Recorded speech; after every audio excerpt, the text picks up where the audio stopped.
Hi hello welcome back to my mini blog. ಇದು ಒಂದು ಸೋಮವಾರದ ಬೆಳಗಿನ ಮಿನಿ ಬ್ಲಾಗ್ ಆಗಿರುತ್ತೆ. ಬೆಳಗ್ಗೆ ಎದ್ದು ಎಲ್ಲ ಕೆಲಸ ಮುಗಿಸ್ಕೊಂಡು ಸ್ನಾನ ಮುಗಿಸಿ ಪೂಜೆನೂ ಸಹ ಮುಗಿಸ್ಕೊಂಡು ಕಾಫಿ ಕುಡಿಯೋಣ ಅಂತ ಹೇಳಿ ಕಾಫಿನ ಮಾಡ್ಕೋತಾ ಇದ್ದೆ. ಅದಾದಮೇಲೆ ಕರೆಂಟ್ ಬೇರೆ ಹೋಗ್ಬಿಟ್ಟಿತ್ತು. ಸೊ ಇನ್ನು ಚಿತ್ರಾನ್ನಕ್ಕೆ ಎಲ್ಲನೂ ಹೆಚ್ಚಿಟ್ಕೊಳ್ಳೋಣ ಅಂತ ಹೇಳಿ ಹೆಚ್ಚಿಟ್ಕೋತಾ ಇದ್ದೆ. ನನ್ನ ಮಗಳು ಮಲ್ಕೊಂಡಿದ್ಲು. ಸೊ ಅವಳು ಎದ್ಬಿಟ್ಟು ಅವಳ ಪಾಡಿಗೆ ಅವಳು ಆಟ ಆಡ್ತಾ ಇದ್ಲು ಹಂಗೆ ಮಲ್ಕೊಂಡು.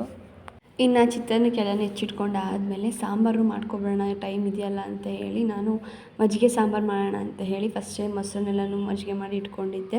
ಸೊ ಇವಾಗ ಎಲ್ಲನೂ ಹೆಚ್ಕೊಂಡು ಒಗ್ಗರಣೆ ಹಾಕೋತಾ ಇದ್ದೆ. ಆ್ಯಂಡ್ ನನ್ನ ಮಗಳು ಅಲ್ಲಿ ಪ್ಲೇಟ್ಸ್ಗಳು ಇಟ್ಟಿದ್ದೀನಿ. ಸೊ ಅದನ್ನೆಲ್ಲ ರುಬ್ತಾ ಇದ್ಲು.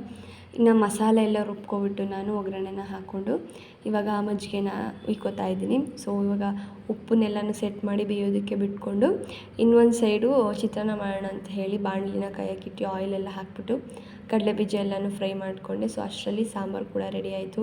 ಮಜ್ಜಿಗೆ ಸಾಂಬಾರು ಜೊತೆ ಮುದ್ದೆ ತಿಂತಾಯಿದ್ರೆ ಒನ್ ಮೋರ್ ಅನ್ನಬೇಕು. ಸೊ ಅಷ್ಟು ಚೆನ್ನಾಗಿರುತ್ತೆ ಮಜ್ಜಿಗೆ ಸಾಂಬಾರು. ಸೊ ಅದಾದಮೇಲೆ ನಾನು ಚಿತ್ರಾನ್ನಕ್ಕೆ ಒಗ್ಗರಣೆ ಎಲ್ಲನೂ ಹಾಕ್ಕೊಬಿಟ್ಟು ಆ ಚಿತ್ರಾನ್ನ ಸಹ ರೆಡಿ ಮಾಡಿಕೊಂಡೆ.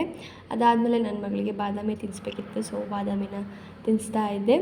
ಈ ವಿಡಿಯೋ ಇಷ್ಟ ಆದರೆ ಒಂದು ಲೈಕ್ ಮಾಡಿ, ಶೇರ್ ಮಾಡಿ, ಹಾಗೆ ಫಾಲೋ ಮಾಡಿ, ಸಬ್ಸ್ಕ್ರೈಬ್ ಮಾಡಿ. Thank you for the watching.